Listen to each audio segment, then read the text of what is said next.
Hello बच्चों, चलिए प्रश्न को देखते हैं। प्रश्न एक कक्षा की परीक्षा में शेफाली के गणित तथा अंग्रेजी में अंकों का योग 30 है। यदि उसने 2 अंक गणित में अधिक तथा अंग्रेजी में 3 अंक कम प्राप्त किए हो तो उनके अंकों का गुणनफल 210 होता है।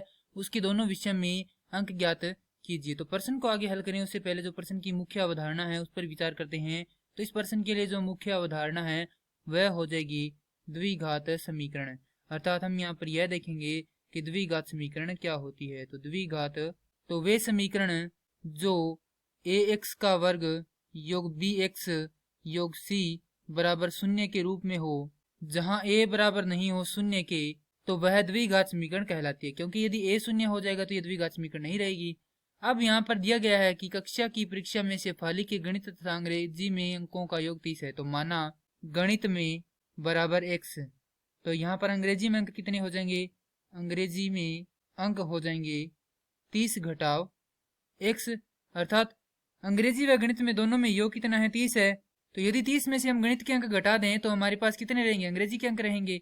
अब है यदि उसने 2 अंक गणित में अधिक, तो यहाँ पर लिखेंगे प्राप्त नए गणित में अंक बराबर x योग 2, क्योंकि गणित में उसने 2 अंक अधिक तथा अंग्रेजी में 3 अंक कम प्राप्त किए हो। तो प्राप्त नए अंग्रेजी में अंक बराबर 30 घटाव x घटाव 3। तो यहाँ से हल करेंगे तो हमारे पास आ जाएगा यहाँ पर 27 घटाव। अब है प्रश्नानुसार इन दोनों का गुणनफल कितना प्राप्त होता है?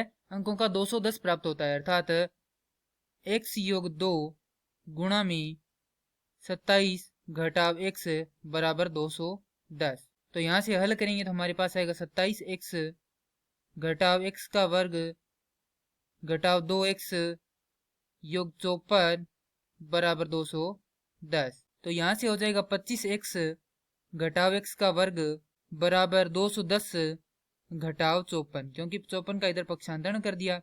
तो हमारे पास आएगा यहाँ पर 25x घटाव x का वर्ग बराबर 156। अब यहाँ से इन दोनों पदों का इधर पक्षांतरण कर देंगे तो हमारे पास प्राप्त होगा x का वर्ग घटाव 25x योग 156 बराबर 0। गुणनखंड करने पर प्राप्त होता है x का वर्ग घटाव 13x घटाव 12x योग 156 बराबर 0। तो यहाँ से x उभयनिष्ठ आ जाएगा, अंदर बचेगा x घटाव 13, यहाँ पर 12 उभयनिष्ठ आ जाएगा, अंदर बचेगा x घटाव 13 बराबर 0। तो x घटाव 12 और यहाँ पर x घटाव 13 जो कि क्या है? उभयनिष्ठ है, बराबर 0। तो या तो ये पद 0 के बराबर है या ये पद 0 के बराबर है।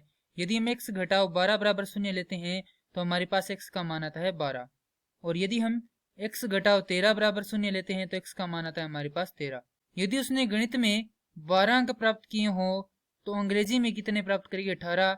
और यदि उसने गणित में 13 अंक प्राप्त किए हो तो अंग्रेजी में उसने 17 अंक प्राप्त किए। और यही हमारे प्रश्न का उत्तर है। मैं आशा करता हूँ कि यह प्रश्न आपको समझ में आया होगा। धन्यवाद।